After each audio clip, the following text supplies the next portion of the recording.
dadku waxa ay ku dawaqsan yihiin Dr. Khadar isaga ayay fahamsaneen waxaan leenahay Dr. Khadar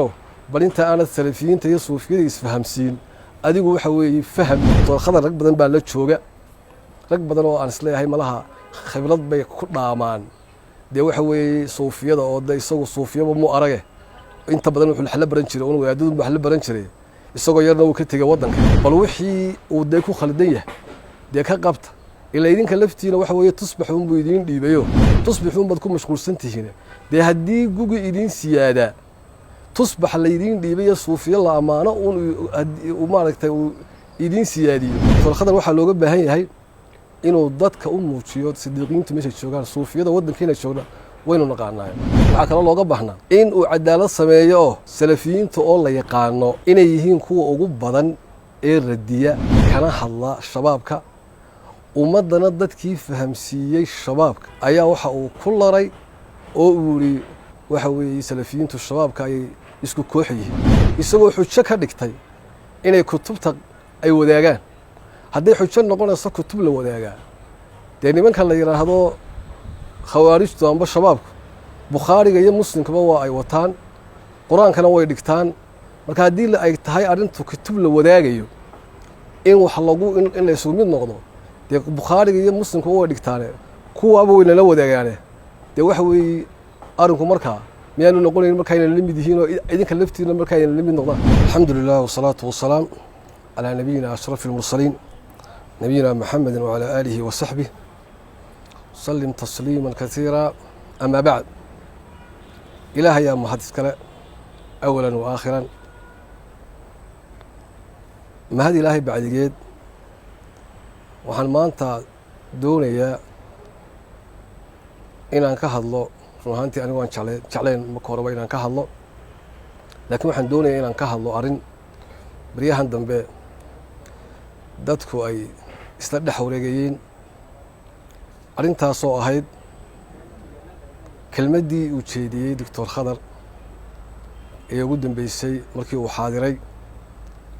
shirkii ay qabsadeen qolooyinka suufiyadu ayaa waxa ka soo baxay arrimo runtii aad iyo aad waxa weeye aan u wanaagsanayn kelmadihii uu yiri doctorku marka awalan waxaan ka hadlayaa doctorku waxay ahayd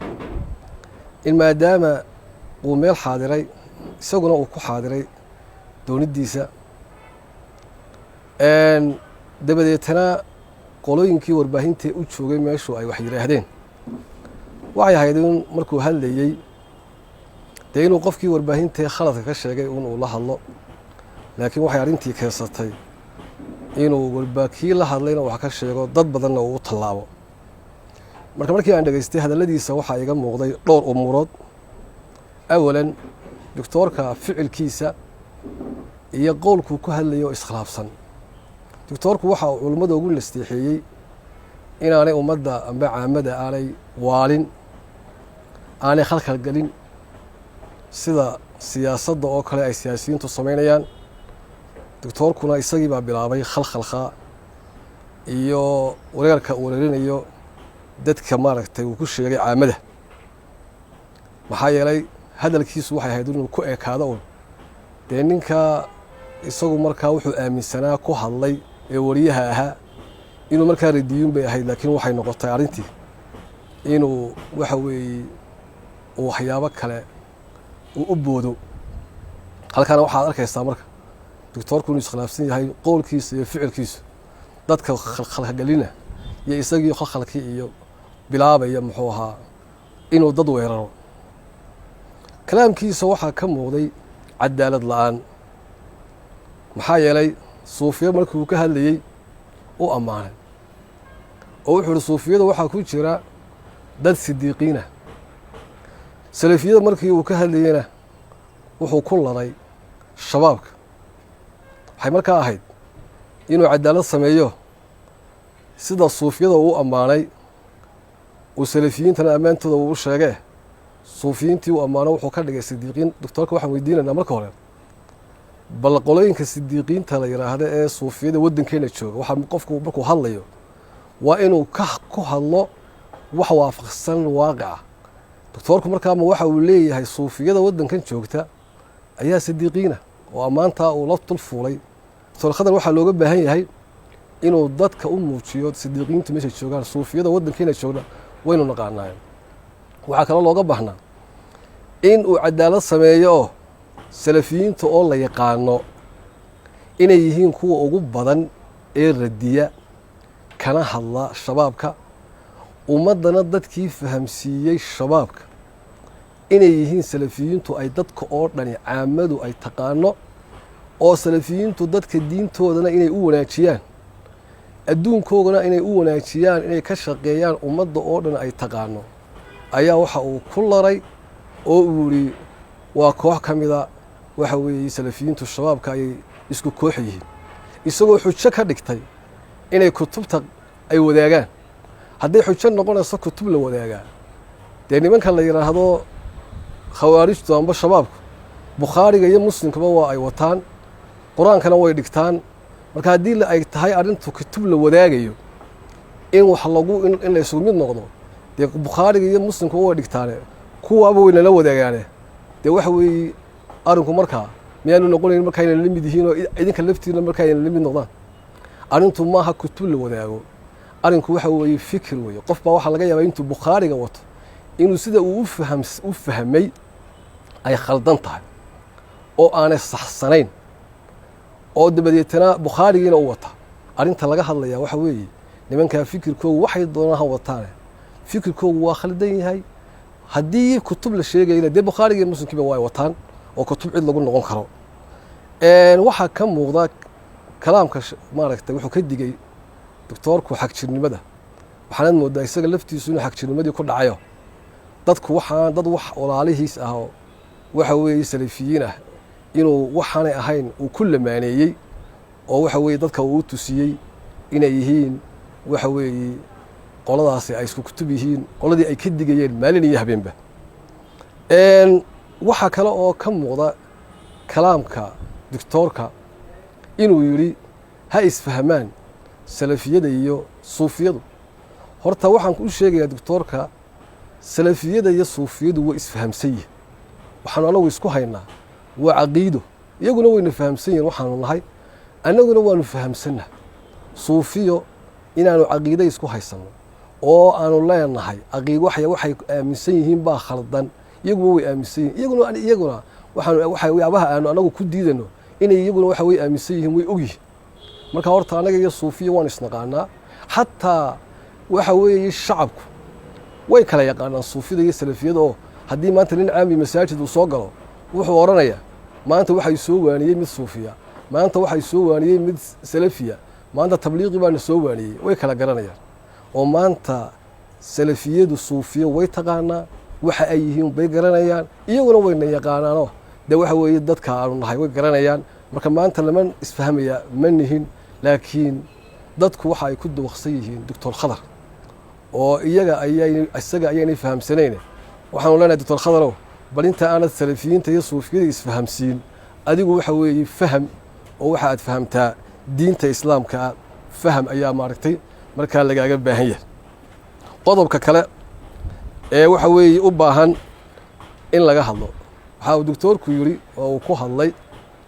oo uu yiri waxa weeye anigu cidna kuma jiro cidna waxa weeye anigu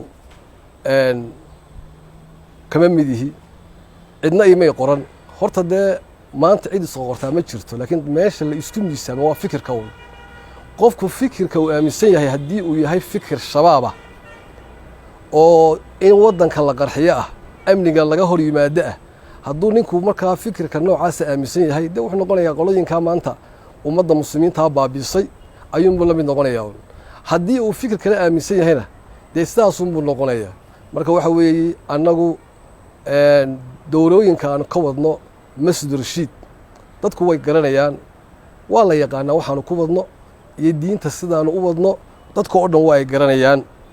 marka sidaa awgeed waxaanu leenahay war qofku laguma qiyaaso meel uu gale fikirkiisuunbaa lagu qiyaasaa ninku fikirkuu difaacayuunbaa lagu qiyaasaa marka sidaa awgeed waxaan u sunnasteexaynayaa awalan Dr. Khadar waxaan leeyahay marka u horeysa cadaaladda ha ka fogaan walaa yajrimanakum shana'aanu qowmin yaanay kugu qaadin dad aad u cadhaysan tahay inaad cadaalad sameyna cadaalad samee waxaan kaloo ugu nasteexaynayaa doctor khadar in uu u tago sheekh cusmaan run ahaantii sheekh cusmaan khibrad badan buu u leeyahay suufiyada marka waxaa ka muuqata kalaamkaaga inaanad aqoonin suufiyadu waxay tahay maxaa yeelay dee qaraabana ma ah oo wax laga qariibsada ma ahoo dee waxa weeye meesha aad wax ku baratay waxay ahayd uun wadaadada uun baad sidaas sheegtay dee waxa weeye aad gashay maraakistooda marka dambena jabuuti uun baad qabatay marka dambena waxaad tagtay uun sacuudiga oo intaba waaduud baa ka dhiganaysa laakiin suufiye maad aqoonin marka si aad suufiya wax uga barato waxaan kugu nasteexaynayaa cusmaan baa canjilada badan ka duubay aad uga duubay canjilada badan buu ka duubay si fiicanna wuu uga duubay isaga u tago bal ku fahamsiiyo suufiyada maanta aad ammaanayso iyo suufiyada waxa weeye aad maanta dadka u maaragtay u tarwiijinayso ha ku fahamsiyo doctor cusmaane maadaama dadka adigu aad u taga adigana waxaan kugu nasteexaynaynaa inaad u tagto waxaan kale oo doctoorka ugu nasteexaynayaa fikirkan uu wataa waa fikir loogu horreeyey dad hore ayaa ugu horreeyey oo ummadda muslimiinta hal la kulmiyo ugu horreeyey xasan banaa baa ugu horreeyey oo xasan banaa waxa uu lahaa natacaawan fima ittafaqna calayh aan isku caawinno wixii aan isku waafaqsanay aan isku caawinno wayacdul bacduna bacda fiima ikhtalafna fiih oo aynu isku cudur daarno wixii aynu isku khilaafsanna marka fikirkan uu wato waxa fiican ammaanada cilmiga intuu xifdiyo in dadkii lahaa uu u tiiriyo oo uu yiraahdo raximahullah sidaa iyo sidaasay samayn jireen fikirkaa lagaaga horreeyey ee hore loogu horreeyey dadkii kaa horreeyna bal dariiqii iyo wixii ay ka faa'iideen ummadda muslimiinta in la yidhahda waxa weeye dadku ha isku wada yimaadaan kii khaldan iyo kii caqiido khaldan ku socdaba meelaha la isugu yimaado oo ummaddu ha wada shaqayso fikirkaa dad baa yaqaanay oo lagu yaqaanay bal dadkaasi meeshii ay gaarsiisay iyo halkii waxa weeye ay ku dambeeyeen bal iyaga laftooda weydii midna waxaan ugu nasteexaynayaa walaalaha waxa weeye